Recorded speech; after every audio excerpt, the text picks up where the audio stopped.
नमस्कार दोस्तों, स्वागत है आपका मिशन यूपीएससी में। हम पॉलिटी कवर कर रहे हैं लक्ष्मीकांत से। आज हम बात करेंगे चैप्टर नंबर 17 की, राष्ट्रपति की पावर्स क्या होती हैं, उनका इलेक्शन कैसे होता है, उनकी रेस्पॉन्सिबिलिटीज क्या होती हैं, उनकी पार्डनिंग पावर क्या है, उनकी ऑर्डिनेंस पावर क्या है। इन सब चीज़ों पे हम विस्तार से चर्चा करेंगे। आपने ये सुना होगा कि राष्ट्रपति चाहे तो फांसी की सजा को भी माफ कर सकते हैं, तो मैं आपको बताऊंगा कि कैसे वो इस चीज को माफ कर सकते हैं, क्या प्रोसीजर है उस चीज का। ठीक है दोस्तों, और 15 चैप्टर हम कंप्लीट कर चुके हैं लक्ष्मीकांत के, और कुछ चैप्टर और भी कंप्लीट कर चुके हैं हम कॉन्स्टिट्यूशनल बॉडीज के, लेकिन मैं इनमें ऐड अभी नहीं कर रहा हूं। तो 15 चैप्टर हम कंप्लीट कर चुके हैं। एक चैप्टर हमारा रह गया है सेंटर और स्टेट के रिलेशनशिप का, उसको भी हम जल्दी से कवर करेंगे पिछले पार्ट्स में। आज हम बात करेंगे राष्ट्रपति की। तो आर्टिकल 52 से लेकर 78 तक पार्ट 5 में एक बात रखी गई है यूनियन एग्जीक्यूटिव्स की।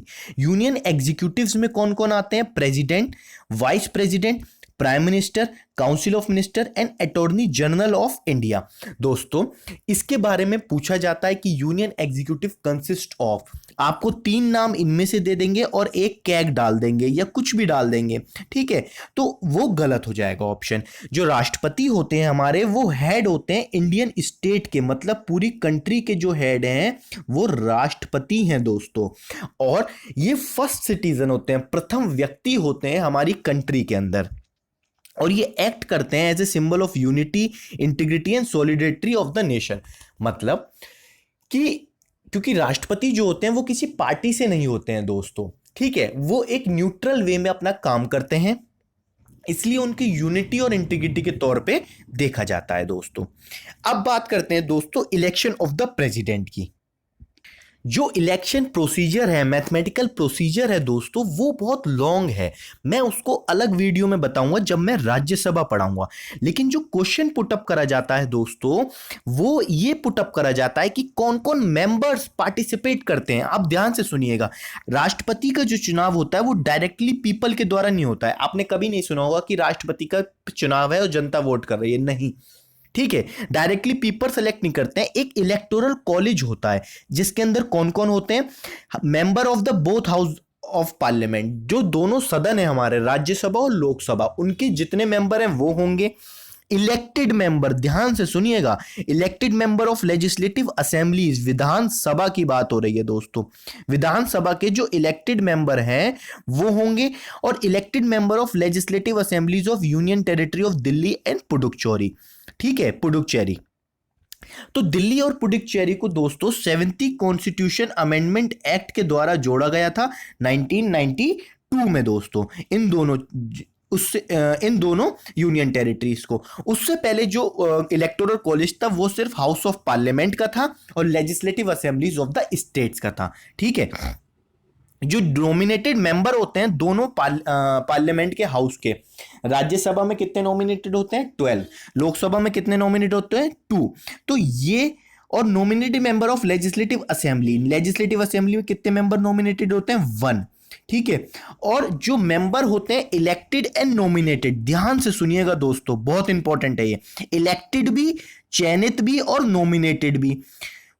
लेजिस्लेटिव काउंसिल, जो हमारी स्टेट्स हैं उनमें लेजिस्लेटिव काउंसिल भी हैं, विधान परिषद जिन्हें कहते हैं, ठीक है? तो उनका वोटिंग राइट्स नहीं होते हैं राष्ट्रपति के चुनाव में, ठीक है? They do not participate in the election of the president, ठीक है? ये लोग प्रेसिडेंट के चुनाव में पार्टिसिपेट नहीं कर सकते। आप बस इतना याद रखिएगा, नॉमिनेटेड मेंबर कहीं पर भी हो, लेजिस्लेटिव असेंबली का हो या हाउस ऑफ पार्लियामेंट का हो, नहीं कर सकता राष्ट्रपति के चुनाव में, जब इलेक्शन हो रहा है उसके इलेक्ट करने के लिए।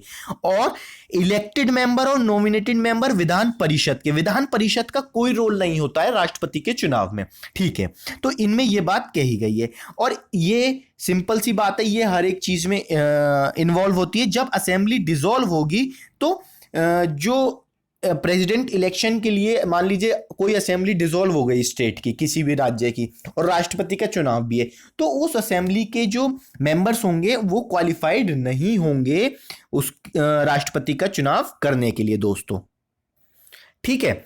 अब जो कॉन्स्टिट्यूशन ने एक यूनिफॉर्मिटी प्रोवाइड करी है, क्योंकि यूपी की तो जनसंख्या बहुत है, उस हिसाब से असम की और इनकी सिक्किम की कोई जनसंख्या नहीं है, तो एक यूनिफॉर्मिटी डिसाइड करी है कि किसकी राज्य की कैसी एमएलएस की पावर होगी। वो एक मैथमेटिकल प्रोसेस है दोस्तों। उसको जब मैं राज्यसभा का आपका चुनाव बताऊंगा बहुत अच्छे से कि राज्यसभा का चुनाव कैसे होता है, इलेक्शन कैसे होता है, लोकसभा का तो सबको पता है, राज्यसभा का कैसे होता है, जब उसकी वीडियो बनाऊंगा तब उसमें प्रेसिडेंट इलेक्शंस भी बताऊंगा कि मैथमेटिकल प्रोसीजर क्या है दोस्तों, ठीक है। तो इस पार्ट को अभी हम स्किप करते हैं। इसमें कहा गया है जो प्रेसिडेंट का इलेक्शन होता है वो कैसे होता है, system of proportional representation by means of single transferable voting system. मैं बताता हूं कैसे। मान लीजिए आप एक एमपी हैं, ठीक है, आपको अपना 5 जने चुनाव लड़ रहे हैं, 1 2 3 4 5, तो आपको अपना प्रेफरेंस देना है। आपने मान लीजिए ए को प्रेफरेंस दिया 1, सी को प्रेफरेंस दिया 2, बी को प्रेफरेंस दिया 3। तो अगर इन दोनों में से किसी को 51% वोट मिल गए, हाफ ऑफ द मेजॉरिटी, तो ये जीत जाएंगे दोस्तों, ठीक है, इनमें से किसी एक को भी। और अगर नहीं मिले तो ये प्रोसीजर फिर से चलता जाएगा, लेकिन पीछे के जो दो होंगे उनको निकाल दिया जाएगा, ठीक है। तो ये single trans system of proportional representation, मतलब 51% ऑफ वोटिंग जिसको मिल गई वो सेलेक्ट हो जाएगा। इसमें कहा गया है ये जो सिस्टम है सक्सेसफुली कैंडिडेट का returned by absolute majority of the vote, absolute majority से ये पास होना चाहिए दोस्तों, ठीक है। जो कैंडिडेट है उसको एक सिक्योर्ड नंबर ऑफ वोट्स चाहिए ही चाहिए अपने आप को इलेक्ट कराने के लिए दोस्तों, ठीक है। जो यही वो बात बताई गई है कि इलेक्टोरल कॉलेज बैलेट पेपर पे कैसे काम करेगा, अपनी प्रेफरेंस मार्क करेगा 1 2 3 4 जैसे मैंने आपको बताई, और कैंडिडेट के नेम के आगे लिखेगा, तो वो चीजें प्रेफरेंस चलती रहेगी। अब मान लीजिए 1 पर किसी का नाम है और इसको बहुत लोगों ने सेलेक्ट किया है, तो और प्रोपोर्शनल रिप्रेजेंटेशन का जो एब्सोल्यूट मेजॉरिटी है उसका क्राइटेरिया ये फुल करते हैं, तो ये सेलेक्ट हो जाएंगे। और अगर ऐसा नहीं हो पाता है तो फिर से एक बार ये प्रोसीजर होगा, बेसिकली फर्स्ट टर्म में हो जाता है, क्योंकि ये पहले से ही डिसाइड होता है नंबर सीट्स के नंबर्स के, क्योंकि ये डायरेक्ट वोटिंग नहीं हो रही है कि हम लोग जनता जा रही है और वोट कर रही है, ये सब नंबर ऑफ सीट्स गेम है, गेम्स ऑफ नंबर कहते हैं पार्लियामेंट में इसको, कि सब खेल नंबरों का है, जिसके ज्यादा नंबर उसकी ज्यादा पावर, ठीक है। तो प्रेफरेंस वोटिंग काउंटिंग होती रहेगी और बैलेट पेपर में हमें एक सिक्योर पर्सन जो वोट को ले पाएगा 50 प्रोपोर्शनल रिप्रेजेंटेशन वो सेलेक्ट होगा, और अगर नहीं होता है तो फिर से ये प्रोसीजर चालू होगा और सेकंड प्रेफरेंस वाले और फर्स्ट प्रेफरेंस वाले के बीच में ये गेम प्ले होगा दोस्तों। जितने भी डाउट्स हैं, जितने भी डिस्प्यूट्स होंगे इलेक्शन से रिलेटेड, मान लीजिए राष्ट्रपति का चुनाव हुआ और कुछ मिसअंडरस्टैंडिंग हो गई, कुछ घपलेबाजी हो गई, तो उसको कौन देखेगा? सिर्फ सुप्रीम कोर्ट। बहुत इंपॉर्टेंट क्वेश्चन है ये कि राष्ट्रपति के चुनाव की जो सारे डाउट और डिस्प्यूट हैं वो कौन देखते हैं? सिर्फ सुप्रीम कोर्ट ही उस पर अपना डिसीजन दे सकता है, फाइनल डिसीजन दोस्तों। जो इलेक्शन होता है प्रेसिडेंट का उसको हम चैलेंज नहीं कर सकते इस बेस पर कि हमारा इलेक्टोरल कॉलेज कंप्लीट नहीं हो पाया। ये क्या मतलब है? मान लीजिए 5 प्रेफरेंस दे रखी हैं और कोई वोटिंग करने नहीं आया किसी वजह से, तो हम ये नहीं कह सकते कि वो इंसान वोट करने नहीं आया, वो एमपी है एमएलए ने वोट नहीं किया तो इस वजह से हम हार गए और आप चैलेंज कर दें, ऐसा नहीं हो सकता।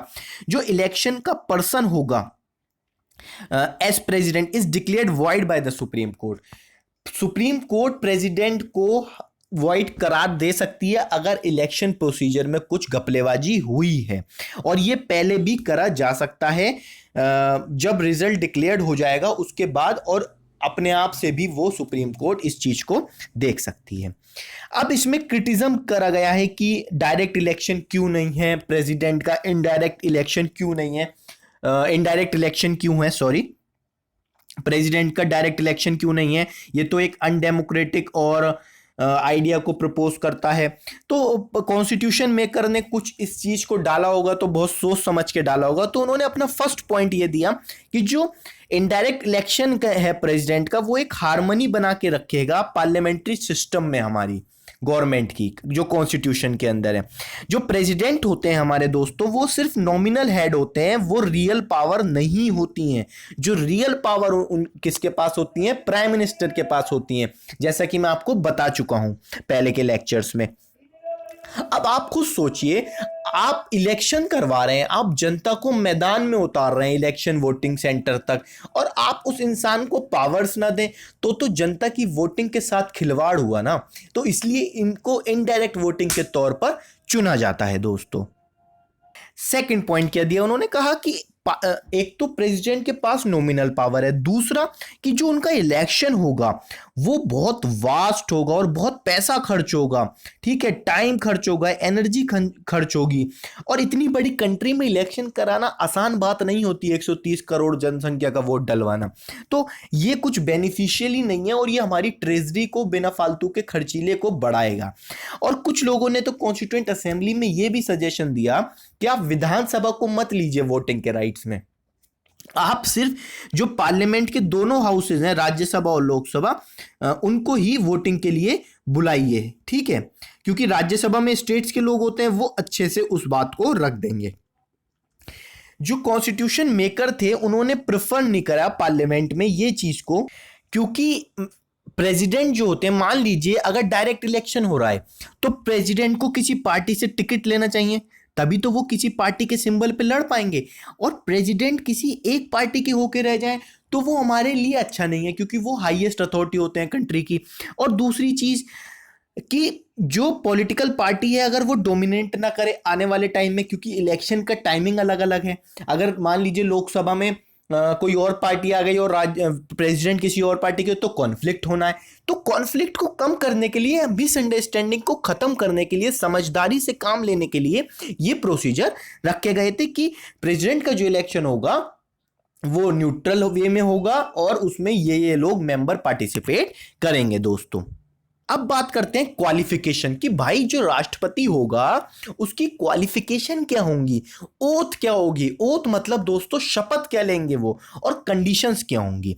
जो राष्ट्रपति जी होंगे वो इंडिया के सिटीजन होने चाहिए, ये तो नॉर्मल सा क्राइटेरिया है। एज बहुत इंपॉर्टेंट है, 35 ईयर्स एज के कंप्लीट होने चाहिए वो, तो वो राष्ट्रपति बन सकते हैं। और तीसरा, he should be qualified for the election as a member of the Lok Sabha. Qualified मतलब जो क्वालिफिकेशन चाहिए लोकसभा के इलेक्शन के लिए वो इनके पास होनी चाहिए, ठीक है। जब लोकसभा हम डिस्कस करेंगे, कोई क्वालिफिकेशन नहीं है, मैं आपको यहीं डिस्कस कर देता हूं कि सिटीजन इंडिया का होना चाहिए लोकसभा का, और 25 साल एज है लोकसभा का इलेक्शन लड़ने के लिए दोस्तों।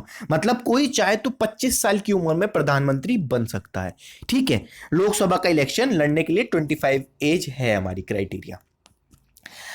फोर्थ पॉइंट ये कहा गया है कि ये कोई भी जो प्रॉफिट है ऑफिस के, मतलब स्टेट गवर्नमेंट में, कोई यूनियन गवर्नमेंट में, किसी भी पब्लिक अथॉरिटी में ये काम नहीं कर सकते। और a sitting president or vice president of the union, the governor of any state and a minister of the union, and any state is not deemed to hold any office of profit and hence qualified as a presidential candidate।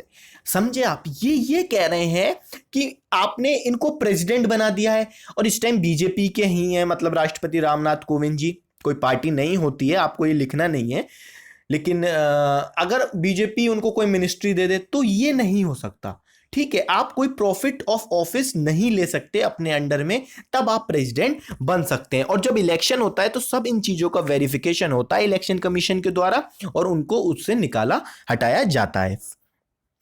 Fifth point मतलब ये कहा जाता है कि at least 50 elector as proposer and 50 elector as seconder. मतलब जब आप affidavit लेके जाएं तो आपके समर्थन में 50 लोग खड़े होने चाहिए और पीछे भी 50 सेकेंडर्स खड़े होने चाहिए जो आपको इलेक्ट करने के लिए समर्थन देते हैं। जो हर एक कैंडिडेट है उसे 15,000 रुपए सिक्योरिटी, ये इंपॉर्टेंट नहीं है कि कितनी सिक्योरिटी जमा करनी पड़ती है आरबीआई के, और अगर वो 1/6% वोट नहीं ला पाता है, तो जैसे मान लीजिए 60 मेंबर्स हैं तो 1/6 नहीं ला पाता है, तो उनकी जो वो सिक्योरिटी है 10 वोट्स नहीं ला पाते हैं तो उनकी जो सिक्योरिटी है वो फोर्टिफाइड मतलब जब्त कर ली जाती है। जो 1997 से पहले का सिस्टम था उसमें जो प्रपोजर और सेकेंडर्स थे, मतलब समर्थन करने वाले लोग थे, वो 10-10 थे, लेकिन अब 50-50 कर दिए गए हैं क्योंकि हर कोई अपनी दावेदारी ठोक रहा था प्रेसिडेंट बनने के लिए, जो भी एमपी और एमएलए थे। तो इन चीज को खत्म करा गया। और जो सिक्योरिटी थी वो 2500 रुपए थी, आज 15,000 है।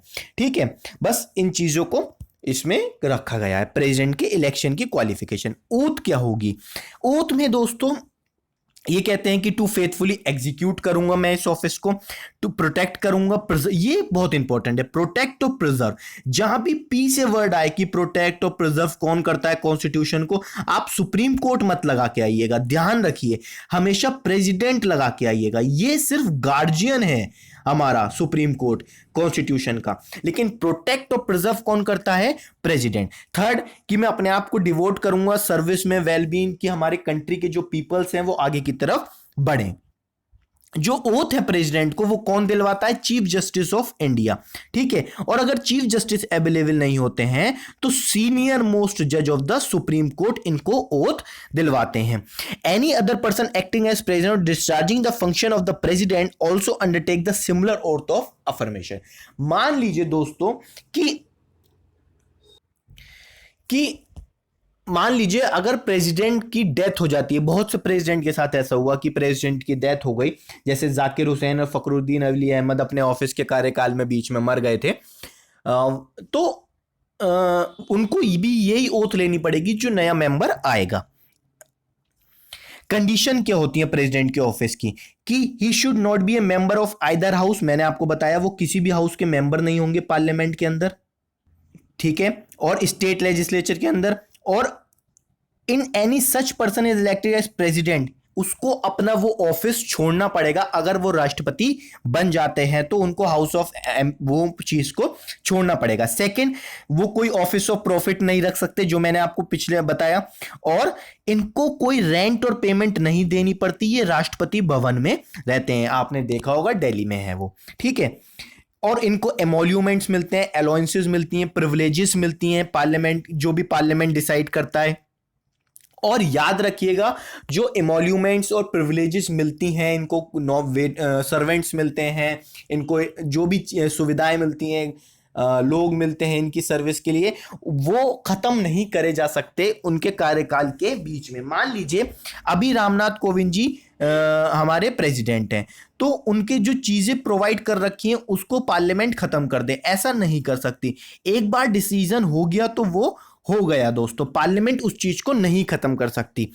इसका मिसयूज ऐसे होता है, मान लीजिए पार्लियामेंट ने कोई बिल पास करा, पार्लियामेंट में जिसके नंबर्स हैं ज्यादा वो बिल पास हो जाएगा, और राष्ट्रपति जी को वो बिल हमारी कंट्री के हिसाब से सही नहीं लगा जो उन्होंने शपथ ली थी, तो वो उस बिल को रोके रहेंगे। लेकिन अगर पार्लियामेंटेरियन उनकी सर्विस प्रिविलेजेस और अलाउंसेस को कम कर देंगे तो उन पे एक अलग सा प्रेशर बनेगा। तो ये संविधान में साफ लिखा हुआ है कि आप उनकी प्रिविलेजेस को खत्म नहीं कर सकते।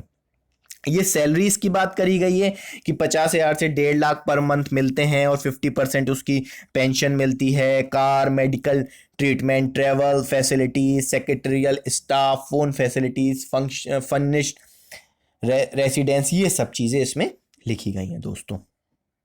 अब फिर इसमें यह लिखा गया है कि जब प्रेसिडेंट रिटायर्ड हो जाते हैं 5 साल के कार्यकाल के बाद और फिर से इलेक्शन नहीं लड़ते हैं, तो उनको 50% पेंशन मिलती है रिटायर्ड प्रेसिडेंट को, फर्निश्ड, वो सब चीज़ें फिर से मिलती हैं, और 12,000 रुपये एक्सपेंसेस के पर एनम मिलते हैं। ये सब चीज़ें इसके अंदर लिखी गई हैं। ये इतनी इंपॉर्टेंट नहीं है दोस्तों कि कितने रुपए मिल रहे हैं, क्या मिल रहा है, इससे कभी क्वेश्चन नहीं आते। टर्म्स, इम्पीचमेंट एंड वैकेंसी, की प्रेसिडेंट की कार्यकाल कितने साल का होगा, इनको हटाना है तो कैसे हटाया जा सकता है पार्लियामेंट के द्वारा, और वैकेंसी कैसे नई तौर पे बन सकती है दोस्तों। टर्म्स, इम्पीचमेंट एंड वैकेंसी, जो प्रेसिडेंट का ऑफिस होता है वो हम 5 साल के लिए होता है जब वो एंटर करते हैं। मान लीजिए अगर कोई आज ऑफिस में जाते हैं तो 9 जून 2020 से लेके दोस्तों 9 जून 2025 तक वो प्रेसिडेंट रहेंगे। तो वो प्रेसिडेंट रहते हैं और वो रिजाइन कर सकते हैं। अपना रेजिग्नेशन किसको देंगे? वाइस प्रेसिडेंट को। आप याद करिएगा, इनको अपॉइंट कौन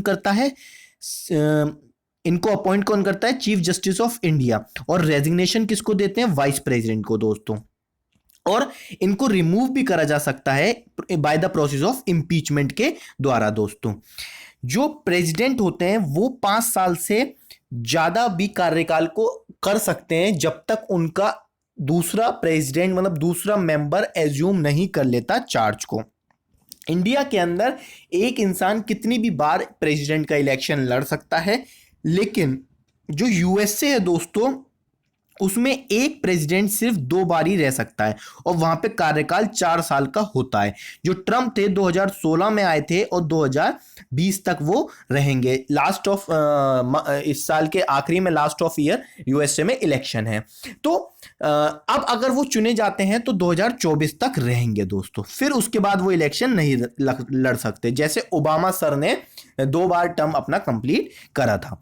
जो इम्पीचमेंट प्रोसेस होता है वो कब होता है? अगर प्रेसिडेंट कॉन्स्टिट्यूशन संविधान को का वायलेशन करते हैं, संविधान की अवहेलना करते हैं, संविधान को जो आर्टिकल्स हैं संविधान की कोई चीज को मानने से इनकार करते हैं और उसके अकॉर्डिंग नहीं चलते हैं, तो इनका इम्पीचमेंट हो जाता है। इम्पीचमेंट का सिंपल मतलब है डिसमिस, कि इनको हटा दिया जाता है इनके पद से। इंपीचमेंट प्रोसेस कैसे शुरू होगा? जो पार्लियामेंट है, याद रखिएगा पार्लियामेंट, उनके 1/4 मेंबर किसी भी हाउस के एक रेजोल्यूशन लाएंगे सबके सामने और प्रेसिडेंट को 14 दिन पहले इसकी बारे में जानकारी दी जाएगी कि आपके खिलाफ एक रेजोल्यूशन आ रहा है। तो जब वो रेजोल्यूशन आएगा वो उस हाउस के अंदर मेजॉरिटी से पास होना चाहिए, वो भी स्पेशल मेजॉरिटी 2/3 मेजॉरिटी से पास होना चाहिए। फिर क्या होगा दोस्तों, वो जो रेजोल्यूशन है वो दूसरे हाउस में जाएगा। मान लीजिए राज्यसभा से ये गेम शुरू हुआ तो वो रेजोल्यूशन लोकसभा में जाएगा। फिर लोकसभा एक टीम गठित करेगी और इन्वेस्टिगेशन करेगी। उस दौरान प्रेसिडेंट अपनी बातों को रख सकते हैं और फिर जब वो टीम इस बात को चीजों को बता देगी तो लोकसभा में भी 2/3 मेजॉरिटी से ये पास होना चाहिए दोस्तों, ठीक है। और जैसे ही वो पास हो जाएगा प्रेसिडेंट अपने उस ऑफिस से रिमूव कर दिए जाएंगे और डिसमिस हो जाएंगे दोस्तों। जो प्रेसिडेंट का इम्पीचमेंट है वो क्वासी जुडिशियल है, मतलब जुडिशियली पावर आ चुकी है पार्लियामेंट के अंदर इस बात पर कि प्रेसिडेंट के इम्पीचमेंट वाली बात पर। लेकिन आप याद रखिएगा, बहुत इंपॉर्टेंट पॉइंट है ये, कि नॉमिनेटेड मेंबर जो होंगे पार्लियामेंट के वो इम्पीचमेंट में पार्टिसिपेट करेंगे, लेकिन वो इलेक्शन में पार्टिसिपेट नहीं करते हैं, मैंने आपको बताया था अभी। और जो इलेक्टेड मेंबर होंगे असेंबली के, मतलब विधानसभा के, और यूनियन टेरिटरीज की जो विधानसभाएं दिल्ली और पुडुचेरी की, वो भी पार्टिसिपेट नहीं करेंगी इम्पीचमेंट में डिसमिस के वक्त, लेकिन इलेक्शन के वक्त वो पार्टिसिपेट करते हैं दोस्तों। अभी तक कोई भी राष्ट्रपति को इम्पीच नहीं करा गया है, ठीक है। वैकेंसी, इसका मैं आपको वो बताता हूं कि क्यों इम्पीच नहीं करा गया है। सिर्फ 3 बिल हैं दोस्तों जो प्रेसिडेंट ने अटकाए थे, वो भी हम डिस्कस करेंगे जब वो आगे की तरफ आएंगे, जब हम बिल्स की बात करेंगे। क्योंकि राष्ट्रपति जो है काउंसिल ऑफ मिनिस्टर की एडवाइस पे काम करते हैं। काउंसिल ऑफ मिनिस्टर मतलब प्रधानमंत्री, तो प्रधान नॉमिनल हेड होते हैं प्रेसिडेंट। तो जैसी जैसी चीजें आती रहती हैं वो यहाँ पर एक्सेप्ट होती रहती हैं दोस्तों। तो इसलिए इम्पीचमेंट का कोई प्रोसीजर नहीं होता है। लेकिन आपने देखा होगा नो कॉन्फिडेंस मोशन पार्लियामेंट में, लोकसभा में बहुत बार आ चुका है प्राइम मिनिस्टर को हटाने के लिए, मतलब काउंसिल ऑफ मिनिस्टर को गिराने के लिए, ठीक है। वैकेंसी कैसे प्रोवाइड होती है? वैकेंसी 3-4 तरीकों से प्रोवाइड हो सकती है। इसमें कैसे कैसे दोस्तों? पहला, या तो उनके 5 साल का कार्यकाल खत्म हो जाए या वो रिजाइन कर दें। तीसरा, वो रिमूव करे जाए इंपीचमेंट के द्वारा, या उनकी डेथ हो जाए दोस्तों, जैसे जाकिर हुसैन और फखरुद्दीन अली अहमद की डेथ हो गई थी अपने ऑफिस के कार्यकाल के दौरान, ऐसा हो जाए। और अदरवाइज कि when he become disqualified to hold office when his election is declared void. 5th point ये दे रखा है कि अगर सुप्रीम कोर्ट उनके इलेक्शन को ही निरस्त कर दे। तो जो वैकेंसी है दोस्तों, जब उनका कार्यकाल खत्म हो जाएगा, अगर वो वैकेंसी फिल करने में थोड़ा डिले होता है दोस्तों, तो वो ही प्रेसिडेंट तब तक वहां अपना ऑफिस होल्ड कर सकते हैं जब तक कोई नया मेंबर नहीं आ जाता, मतलब नया राष्ट्रपति नहीं चुना जा सकता। ऐसे में एक्सपायरी ऑफ टर्म में वाइस प्रेसिडेंट को प्रेसिडेंट नहीं बनाया जाता दोस्तों, ठीक है। सेकंड, अगर रिजाइन कर दें, रिमूव करा जाए, डेथ हो जाए और इलेक्शन को वैकेंसी को फिल करने में 6 मंथ से ज्यादा का समय लग जाए तो न्यूली इलेक्टेड प्रेसिडेंट जो होंगे इसमें वो ऑफिस को चार्ज करेंगे और तब तक रहेंगे जब तक उनका 5 साल का कार्यकाल पूरा नहीं हो जाता। मतलब जैसे मान लीजिए उन्होंने रिजाइन कर दिया तो 6 महीने के अंदर इलेक्शन होना तय है प्रेसिडेंट का, ठीक है। तो न्यूली जो इलेक्ट होंगे उसमें वो 5 साल तक फिर रहेंगे। जब वैकेंसी ऑकर होगी किस प्रकार से रिजाइन कर दें, रिमूव हो जाए, डेथ हो जाए, तो वाइस प्रेसिडेंट काम करेंगे प्रेसिडेंट के रूप में और उनको शपथ भी लेनी होगी प्रेसिडेंट वाली, ठीक है। और जो सिटिंग प्रेसिडेंट होंगे अगर वो अपना काम नहीं कर पा रहे हैं, एब्सेंस हैं, कहीं बाहर गए हैं कंट्री से या इल हैं, तो भी वाइस प्रेसिडेंट ही उनके कार्यभार को संभालेंगे दोस्तों। अगर वाइस प्रेसिडेंट की भी सीट वेकेट हुई, आप देखिए संविधान ने कितनी बातों को गहराई से लिया है कि अगर प्रेसिडेंट की सीट वेकेट हुई तो वाइस प्रेसिडेंट, और अगर वाइस प्रेसिडेंट की सीट भी वेकेंट हुई तो chief justice of India president का कार्यभार संभालेंगे। और अगर चीफ जस्टिस की सीट भी वैकेंट हुई तो सीनियर मोस्ट जज ऑफ द सुप्रीम कोर्ट उनका कार्यभार संभालेंगे। आप देखिए जो हमारे संविधान की किताब है कितनी बारीकियों से उन्होंने चीजों को लिया है दोस्तों।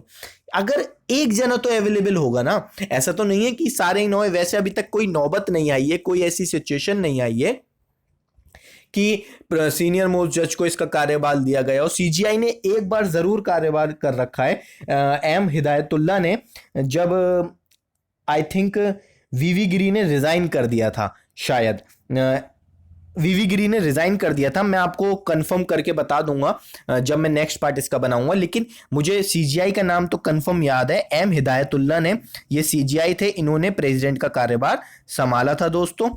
तो आप बारीकियां देखिए हमारे संविधान की, हर चीज को बहुत अच्छे से ले रखा है। और इसमें कहा गया है कि अगर जो वाइस प्रेसिडेंट हैं, चीफ जस्टिस हैं या सीनियर मोस्ट जज ऑफ सुप्रीम कोर्ट है, अगर वो प्रेसिडेंट का कार्यभार जब संभालेंगे तो सारी पावर, सारी रेस्पॉन्सिबिलिटी, सारे प्रिविलेजेस, सारे अलाउंसेस जो प्रेसिडेंट को मिलते थे वो भी उनको मिलेंगे, जो डिटरमाइन कर रखे हैं पार्लियामेंट में दोस्तों, ठीक है। ये तो दोस्तों बात हुई इलेक्शन की, वैकेंसी की, इंपीचमेंट की। नेक्स्ट पार्ट में इसकी बात करेंगे पावर्स की, कि राष्ट्रपति की शक्तियां क्या होती हैं दोस्तों, ठीक है। तो मैं इस लेक्चर को यहीं पे कंक्लूड करता हूं दोस्तों। Thank you everyone.